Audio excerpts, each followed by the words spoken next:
जितनी संख्या भारी उसकी उतनी भागीदारी।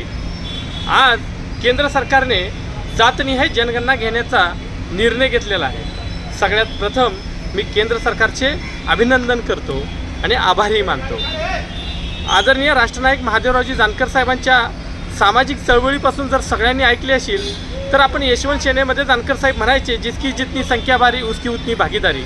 कारण आम्हाला आमच्या जातीनुसार आमच्या शैक्षणिक, आर्थिक, राजकीय भागीदारी मिळायची असेल तर या समाजाची जातनिहाय जनगणना झाली पाहिजे। ह्या भूमिकेवरतीच आदरणीय जानकर साहेबांनी सामाजिक चळवळीपासून राजकीय पक्ष स्थापन झाल्यानंतर देखील आदरणीय लोकनेते गोपीनाथजी मुंडे साहेबांच्या माध्यमातून जी भाजपसोबत युती केली होती, ती युती करताना एकच भूमिका होती की या जातनिहाय जनगणना देशामध्ये झाली पाहिजे।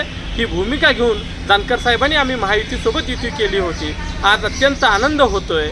खऱ्या अर्थानं लोकनेते गोपीनाथ मुंडे साहेबांना ही आदरांजली म्हणावी लागेल, कारण आज केंद्र सरकारने निर्णय घेतला की जातनिहाय जनगणना करतोय। राष्ट्रीय समाज पक्षाची ही खूप जुनी मागणी आहे। वेळोवेळी आंदोलने दिल्लीपर्यंत सुद्धा आंदोलन केलं, जंतर मंतरवरती आंदोलन केलं आणि जातनिहाय जनगणना झाली पाहिजे ही भूमिका राष्ट्रीय समाज पक्षानं राष्ट्रनायक महादेवरावजी जानकर साहेबांच्या माध्यमातून जानकर साहेबांनी विधान परिषदेमध्ये अनेक वेळा याच्यावरती भूमिका मांडली।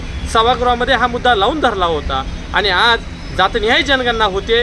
या देशातल्या प्रत्येक नागरिकाला, आज ओबीसीतल्या प्रत्येक घटकाला, प्रत्येक समाजाला आपली संख्या आता भविष्य काळात लवकर कळावी आणि या माध्यमातून त्या वर्गाला त्या वर्गाची विकास कुठलेला आहे तो विकास होण्यासाठी, आर्थिक, शैक्षणिक, राजकीय सगळ्या दृष्टीने प्रगती होण्यासाठी निश्चित मदत होईल। मात्र सरकारने आता जाहीर केलं आहे, परंतु ही लवकरात लवकर जातनिहाय जनगणना करावी अशी विनंती करतो आणि पुन्हा एकदा राष्ट्रीय समाज पक्षाच्या वतीनं मी केंद्र सरकारचे या निर्णयाचे स्वागत करतो।